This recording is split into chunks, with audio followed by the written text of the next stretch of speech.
عزیزم امروز جلسه چندمتون بود؟ امروز جلسه 5م بودش.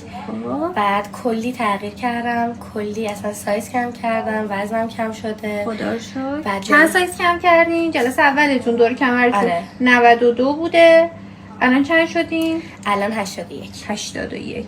بعد دوره شکمتون 104 بود. الان چند شدین؟ 93. 93. خب خدا رو شکر. رضایت داشتید از کلیات، کلا پکیج کامل، اخلاقی، وقتهی، همه چی؟ وقتیشون که من خودم دیر میکردم ولی بازم خیلی مثلا زودترین سرعت من میفرستادیم، مثلا سری کارام انجام دادیم.